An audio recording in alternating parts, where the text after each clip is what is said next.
She's an intuitive soul mentor inspiring highly sensitive people and empaths to live authentically. She is also a soul reader, author, and creator of the EMPATH WAY self-help programs. She's passionate about helping sensitive people to rise and reclaim their self-worth, shining their light into the world. Walking her soul path, she is a regular guest on international Tele-Summits, podcasts, and events. She lives life to the fullest and shares wisdom on emotional intelligence and the value of empathy in our lives, inspiring all who hear her to deep dive to discover and to live their true soul story.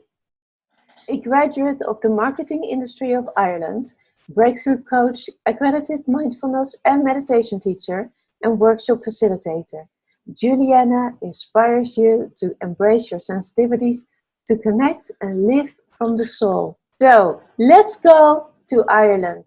Here is Juliana.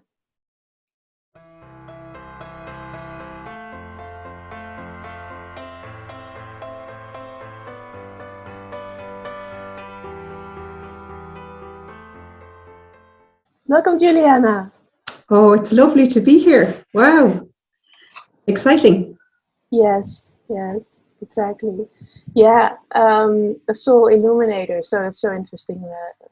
We need to know more about that later. But how interesting to be in the corporate world for more than 20 years and then doing so amazing work with people in illuminating what their soul's purpose is, what their light is in a way. So thank you for being here today. And was that already in your language as a young child, that you wanted to give people the last piece of the puzzle in a way because you already knew things? Or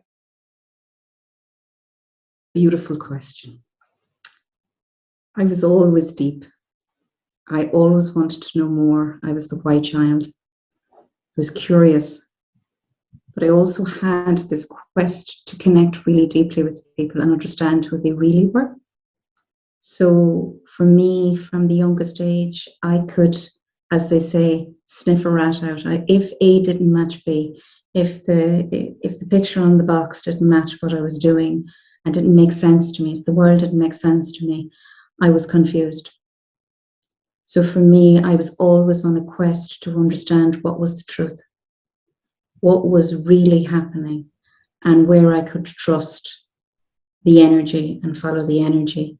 So I was highly sensitive in so many ways. And I had a deep need to process any new information. So if I was given a piece of the jigsaw puzzle, I needed to know where it fitted in. I had this quest, and I had this need to work out who people truly were. But little did I know that I would be graced with being able to interpret where the pieces go in the bigger puzzle of the story of your life and your soul story. I had no idea of that language because soul wasn't spoken of. So I didn't understand the language, but the reader in me was always there. Yeah. Somebody who was reading those clues was always within me, I believe. Yeah. And you had your own language. So you told me about the role play with your, like you said, dollies. And that's wonderful. So if your mother overheard you talking to your dollies, what would you say? She would have said I had a fertile imagination. She would probably be surprised at the amount of characters my dollies could play. And she would probably be amazed by how deeply I explored all the characters. But then at another level, she understood because I used to write plays and I used to make kids in the class act out the plays. And I was always trying to, I suppose, understand the script of life and understand a deeper meaning. But she may have been sad too, because inside me was a child that I hid from the world because it didn't feel safe to show it. A child who was very, very deep. A child who held her tears to herself because I was told I was too sensitive. I was over emotional. I didn't need to be thinking about those things. I needed to just go get along with things and just get on with it. And my mother, I think, is very sensitive as well. And she had come from a world which was never tell the world your troubles. Smiles are better far than tears. And I think that I feel really privileged that I'm living in this era, because I think the women who walked before us were warriors. They didn't really have a voice to the same degree, and they certainly weren't in summits like you're presenting us now with a voice that's free to speak. And I think many of the women spoke with their hands over their mouths, hoping that they could say what they had to say, but feeling gagged. And many of them suffered with throat issues, thyroid issues, and that feeling that they were not free to speak. So my mom came from a different era, and she was a warrior of that era.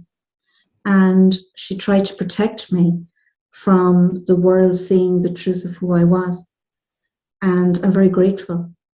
But over the years, I've had to peel off that conditioning, as anyone does who begins to self-develop and to work out, who am I? Who am I at a soul level? What is my calling? What am I to do with these sensitivities? And how am I supposed to view the world and to contribute in a way that makes sense of the authentic me, rather than the one I was told it would make better sense to be, in the name of love. Yes, you mentioned the word speaking. So in that regard, what if your bedroom mirror could speak back then? What would it have said from all the things that it would have seen at the time? It would probably have seen a very rounded individual with very high emotional sensitivity.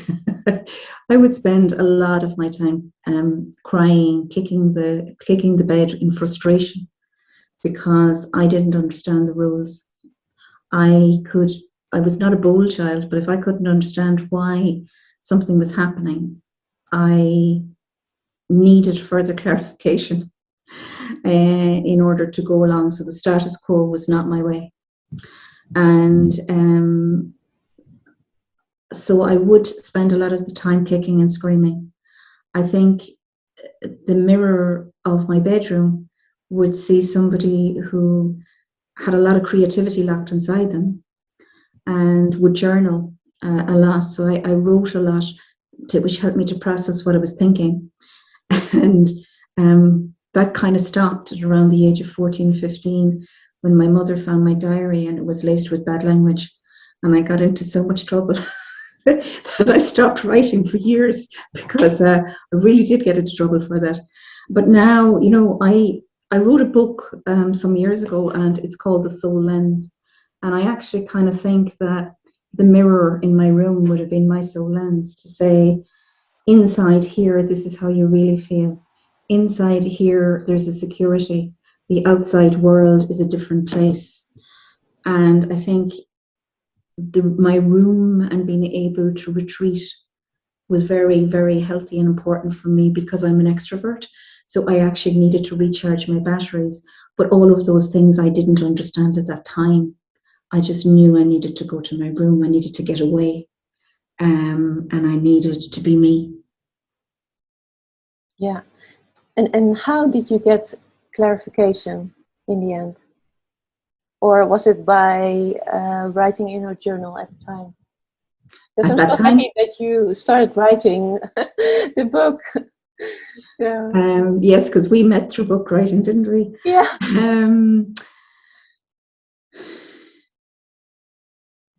I tried to talk it out with people, my feelings, but I felt like a very old soul. So I found it hard to find people who thought as deeply as I did. And when I felt connection and I spoke of how I felt, it either intrigued people or it made them feel like, whoa, that's too deep. Oh God, that's too deep. So I was always trying to work in discernment on, is this safe to say to this person? Is this not safe to say? And it made friendships hard in school because people often felt kind of frivolous, false, and shallow, in that I could see some way or another that what they were acting as wasn't who they truly were.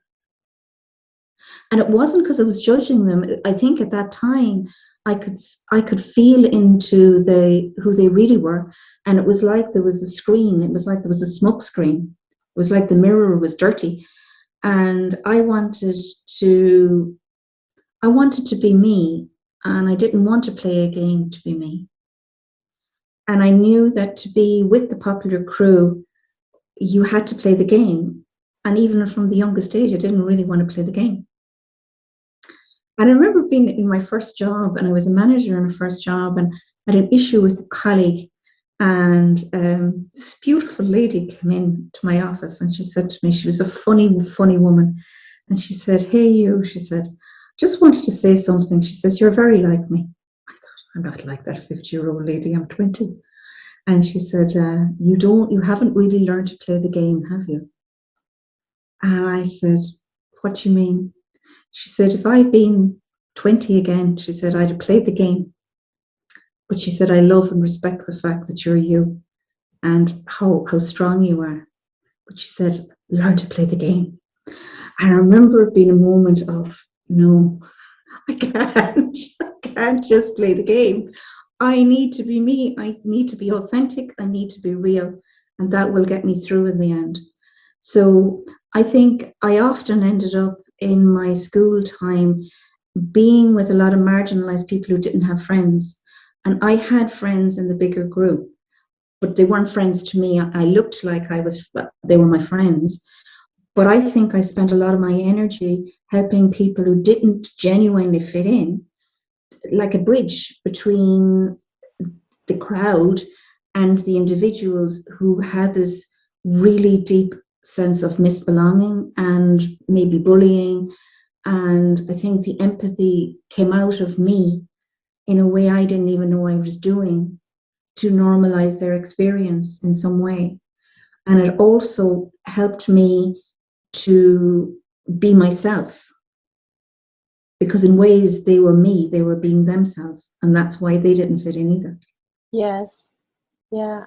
Yeah, the other, the more interesting and the better, right? So, especially when you are the bridge between them and the world. Yeah, I think, I think many sensitive people struggle with a sense of belonging in the world, because it's like the quest inside to find the truth, to understand what's real and what's not, is massive. And it's going on globally in the last 2 years in what's been happening. And sensitive people have struggled with that sense of belonging and looking for the truth. Yes. And being aware at another level that A doesn't match B, that this puzzle doesn't add up. So it's a very interesting time in our history. Yeah.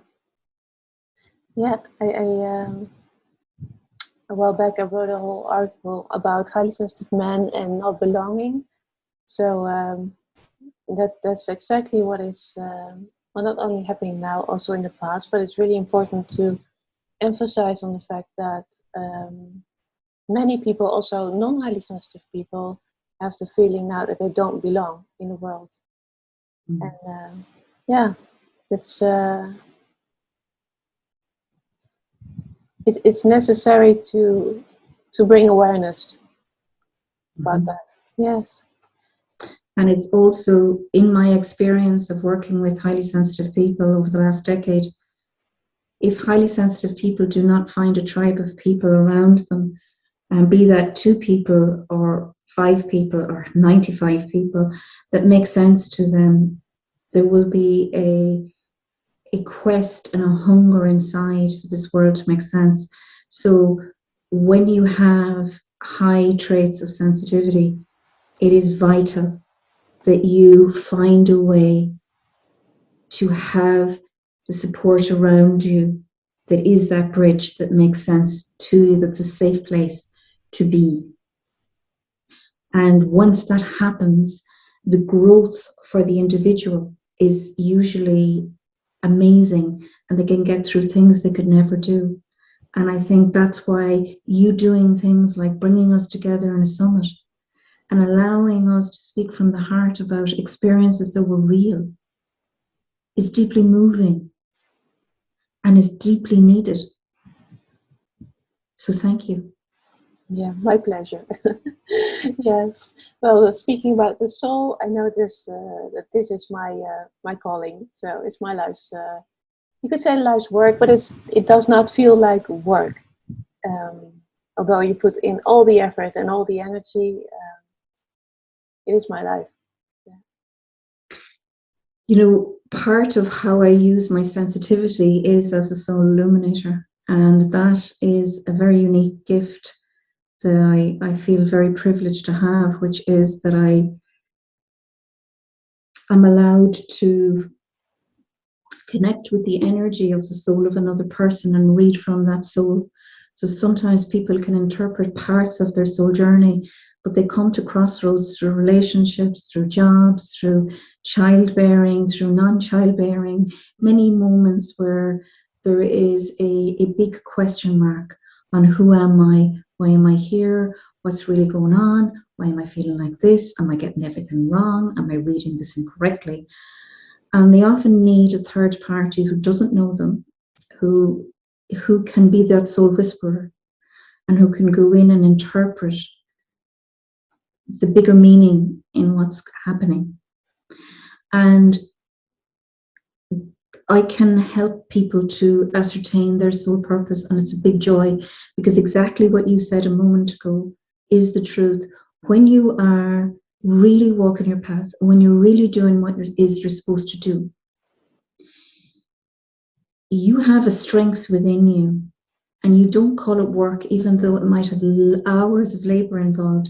There's a bigger calling, and it's like it's pulling you forth, and it's asking you just to bring forth the truth of who you are, and all the little fruit and nut bits of us all to make the big bar up, all the little quirky bits that make us unique and make us who we really are. And when we're walking in purpose, we have an energy that supports us that is fantastic. When we're not walking in purpose, we always know, because we have this lethargy and exhaustion, that it is, to me, a tiredness of the soul rather than a tiredness of the mind. And we can feel we're in depression, anxiety, overwhelm. And what they are really is your body is screaming out, saying, I don't want to do this anymore. I can't pretend I'm not sensitive to the fact that I don't want to be there.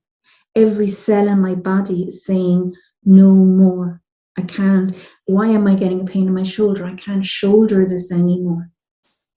Why is my tummy queasy? What is it that I can't digest about my life?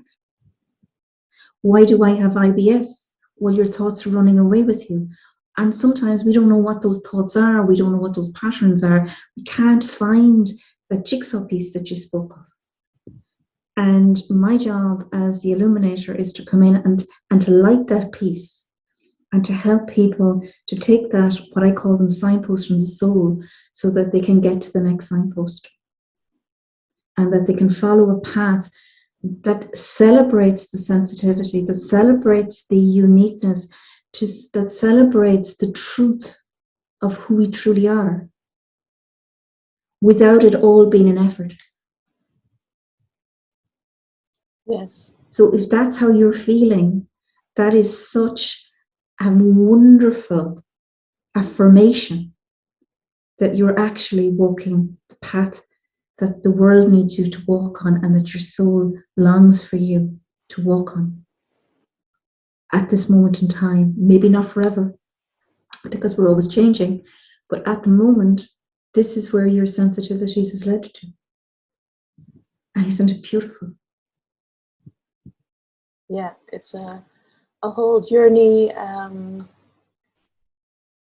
where you just know, and you don't have any explanation why, but you just know that this is what you have to do. I do have the feeling that I have a line of children behind my back pushing me to go out of my comfort zone in order to do this and to connect people, highly sensitive people in the world, and speak about highly sensitive men and about our highly sensitive children in education. And in this way, yeah, you're exactly right. You put in all the hours. Mm-hmm. And yeah, everything, every fiber, every cell in your body feels that this is it. So you don't have to convince yourself anymore. You just know that this is what it is. It's and the doors open. Doors swing open that you couldn't imagine, and miracles occur that you couldn't foresee. And because this is where you're meant to be. And it's stunning, and it's beautiful, and there's a contentment and an inner peace. And I think when you're talking about the children coming behind, I think this is a massive piece, because we're getting very sensitive and awake children coming in. I have 3 children, and my middle one is so sensitive and so awake that I feel like the world woke me up to ensure that I could give her a non-medicated life and help her to understand that she's who she is, and it's enough. But her sensitivities came in from everything from Irlen syndrome, ear issues, grommets, rashes that were unexplainable, dyslexia. It's like she's broken every mold. And from the minute that she was born, I remember having a pajamas on, which had a sleeve on it, and she kept just tugging. And she tugged, not like this, she tugged and she tugged, like saying, "Mom, I'm here, mind me, keep me safe." It was like she was constantly trying to connect with me. And just she needed to be held. And she's taught me, her sensitivities have taught me a lot about who I am and what I hadn't processed, because I was born in 1969. There was no talk about sensitive children unless you cried too much. We were beginning to look at personal development. Spiritual development was beginning to have followers. There was no clinical psychologist doing assessments of children. So I was never assessed because I happened to be okay at school. So I didn't fall into needing someone to look at me. yeah, even though I now wonder if they looked at me, what they would have found. They would have found lots and lots and lots of things. But we're in an era we've never been in before. And the sensitive children that are coming in are now starting to come to me for guidance. Their moms hear about me, their dads hear about me, and they know that some way deep inside, this child needs an understanding of who they are and to make sense of their emotional intelligence that many of them have in abundance. So I had a 14-year-old last week. He was an absolute pleasure. And he had actually been hitting his mother, beating her up. He had been sent to live with his dad. He had been bullied at school. He wasn't very sporty. He was highly sensitive. He was feeling things in his room, and nobody knew where to send him. Where do you send a child like that? And I had the most beautiful hour with that child. He was like a full-grown soul man. The emotional intelligence was incredible. And as we worked through different things that he was feeling and made sense of them gently and supportively, his mom said he came down and he was nearly glowing. She said, he just said, wow, Mom, I'm okay.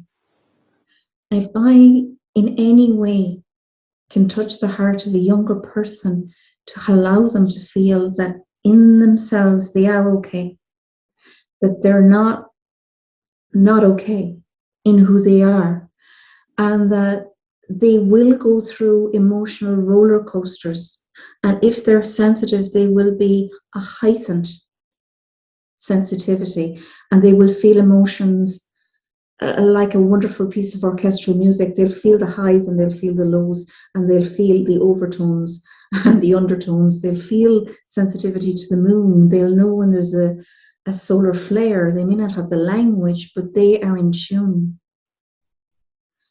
And if we can help them to become you, to some way or another come to a place that accepts who they are and brings forth those gifts and learns to cultivate them in a way that can touch the world, then we're going to have children who are not called depressed, suppressed, medicated,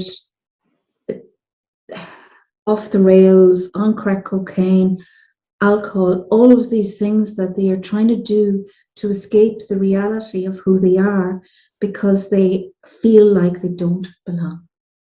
Yeah, it's so wonderful to hear you speak, because especially because you're from the corporate world, and now it's wonderful soul readings, and there must have been some transformation moment in there. There was lots. Yeah. There were lots. There were many. I suppose my own awakening was tough, and I think it needed to be tough in hindsight to understand how difficult it is for other people when you're awakening to another aspect of yourself, which is multidimensional. And as well as being a highly sensitive woman, I'm also an empath. So that emotional intelligence was always there. I think I always had that feeling of there's more to my life. There are more aspects that I don't understand, and a quest to understand the stars and the moon, and to read my birth sign, and to know and to realize that there was different realities. But our children are coming in very different ways, because for me to access that information 30 years ago, 40 years ago, I would have had to spend my time in the library. Now I can sit with Google on my knee, on my phone, and I can look up Akashic Records, which is what I do, the story of people's lives and tapping into that. You can look up what's emotional intelligence. You can look up what are the signs I'm a highly sensitive person. And sometimes some parents need what you're talking about, which is education, to help them to understand their child without feeling like there's something wrong with my child which needs to be quenched, which needs to be turned off, which needs to be numbed down, which needs to be psychoanalyzed. And instead, realizing that certain things may need to be course corrected for emotions to run in a balanced way, for things to be grounded, and for emotions to come into a state of balance, which I teach a lot of, is how do I balance? How do I protect my energy? How do I ground? How do I access my intuition? And how do I remain in my skin through all of this? And for me, I think my awakening to the non-rational part of me was a curse at the time, which has turned out to be the greatest privilege, because I couldn't turn it off. Yeah, it you was were. flowing through me. Yeah. It was flowing through me. Because you Because, were course corrected at the time. sorry? Your hand your hand course directed you at the My time. hand course corrected me. Yes, I realized that I had a gift, and by putting my hand down on paper Yeah, what happened? and writing out a message from the soul for somebody else, but even though I didn't understand the message, people would cry, people would hug me, people would say, "Oh my God, you have no idea how much I needed to hear this." And for me, I didn't understand the connotation, but they did, because this was their soul story. This was the story of their life. And when the soul speaks, it illuminates what's important. And it's not psychic. It's not a psychic scenario. This is the inner voice that we can't always hear. But when that soul speaks, and the clarity and the direction and the comfort and the illumination of the human being, just as they are, is immeasurable. And I would say, for anybody who feels that they walk in the shoes of another as an empath, please begin to explore your intuition. It's a muscle, it needs to be developed. Find people who can develop that with you. Find people who can bring you on the journey. Because for all of us on earth, what I do know deep down inside me is that the only thing that bonds us all is a need to live, to love, and to matter. Yeah, Juliana and I do want to emphasize that being a highly sensitive person is not the same as being an empath. Absolutely. Both beautiful, but it's not the same. Absolutely. I completely agree with you. I happen to be both. And my own feelings on this is that there are many highly sensitive people, and they're sensitive to different senses and different ways, and we're all unique and different. But not all people who are highly sensitive are very sensitive to energy and to the emotional body. For empaths, we have an extra sensitivity to the sixth sense, to energy, and to a multidimensionality that helps us to walk in the shoes of another, to see the unseen, to hear the unspoken. And to me, that's the difference. Yeah. And now you're also helping the people who heard in the past, you are too much, you think way too deep, you ask too many why questions, and so on. And of course, that creates a lot of anxiety. So what do you do with these people? How do you help them? Okay, well, usually after we have a discovery call, I have many courses that people can pursue online. One of them that is very, very important for highly sensitive people is the reclaim your voice and regain your confidence, because after years of feeling different and submerging your feelings and shutting up and feeling like what you had to say was geeky or wrong or didn't fit in, that feeling of power becomes disempowered. That feeling of not being enough cripples the essence. And that needs to be worked on. So I bring people through a 14-day program online, where we look at everything from light, color, sound, chanting, to looking at the foods that you can eat, everything that redevelops the whole energy of the throat chakra, and bringing back in that power center. And a lot of people who've pursued this course have come from narcissistic relationships and maybe felt like they've been silenced. They've come from childhood experiences as highly sensitive souls who just didn't find their place in the world. Or some people come because they have a beautiful product or a beautiful gift that they need to tell the world about, because the whole world's gone online And they need a way of actually looking at this and slowly going through a program that develops them and helps them to understand themselves at a spiritual level and helps them to bloom and grow and be able to find that voice again and to have the confidence to be who we need to be in this world. Yeah. So explain, are those benefit of the doubt children? Say that again. Are those benefit of the doubt children? Great question. For me, one thing that happens with empaths is we always give people the benefit of the doubt.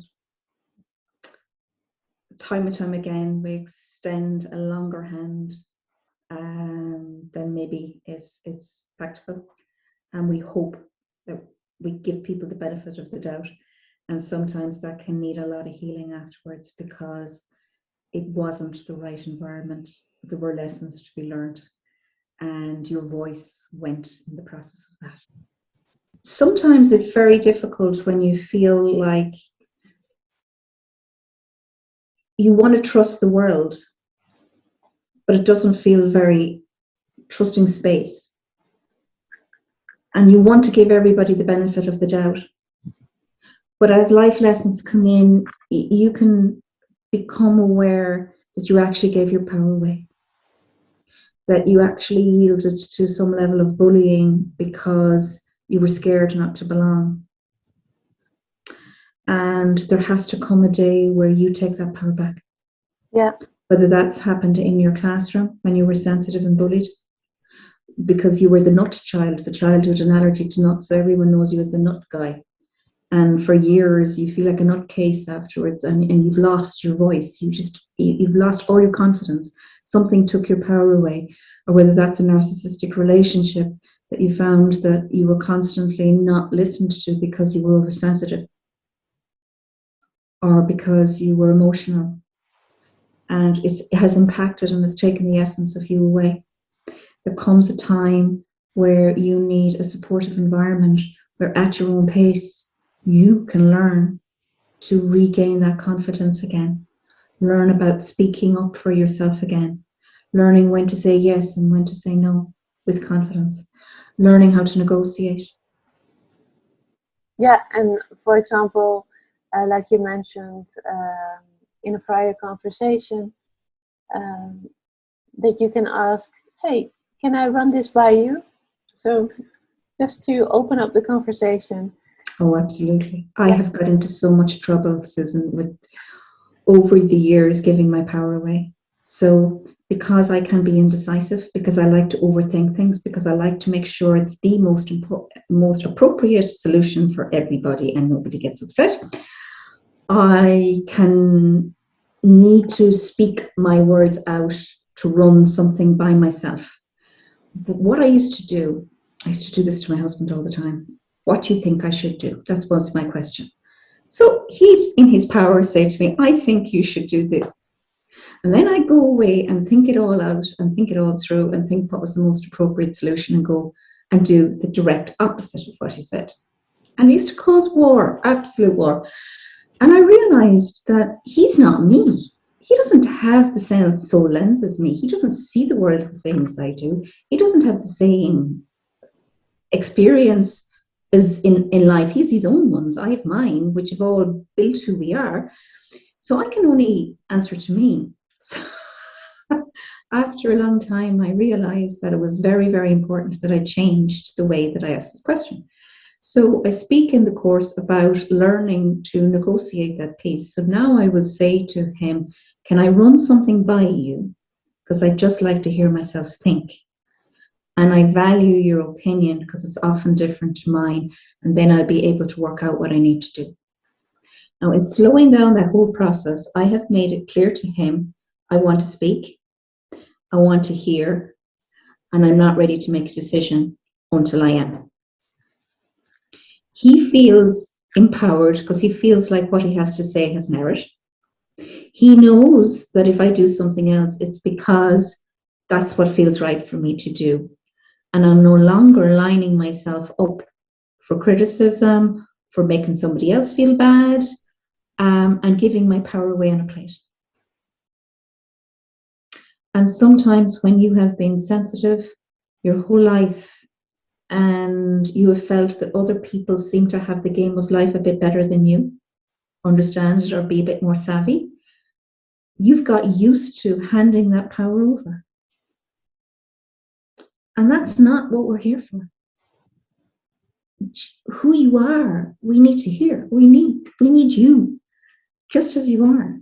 Not a version of you, but you know, the way you look at life is through the lens of your soul.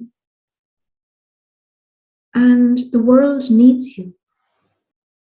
You matter. You are enough. But as a collective, we will ask people's opinions, and we need to learn to communicate in a safe way and be clearer on our own boundaries. Yeah, and luckily we keep on learning. So what is one thing that you need to learn now? What is this part of the puzzle piece? For me? Yes, for you personally.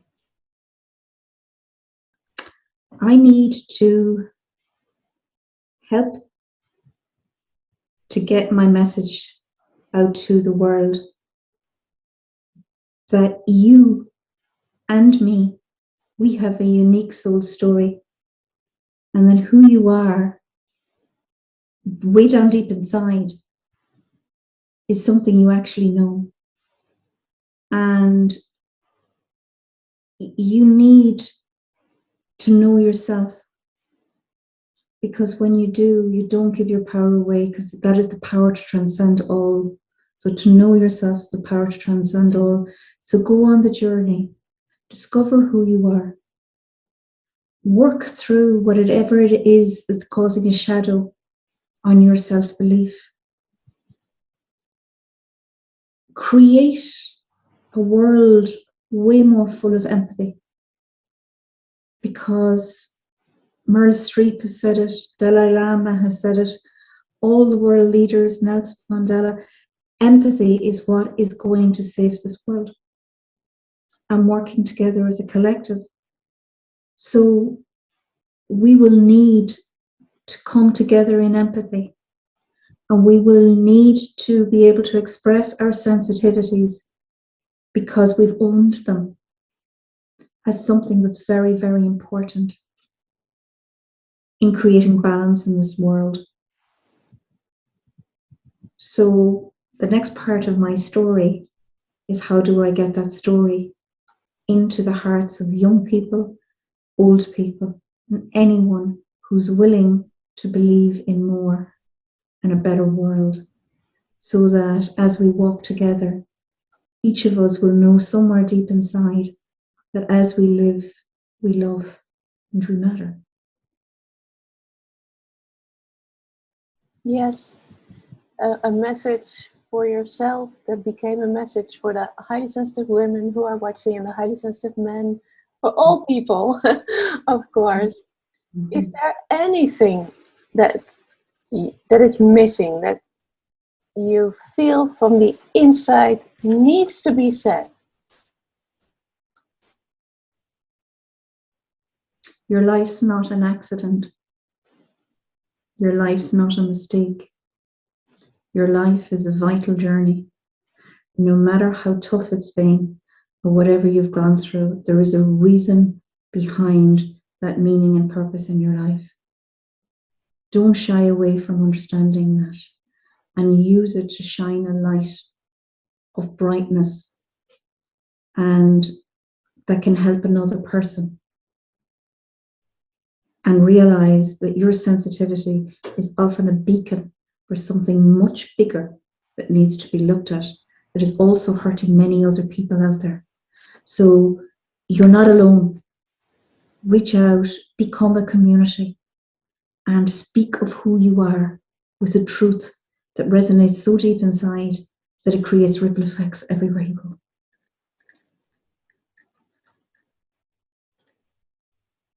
Thank you. Thank you so much, Juliana.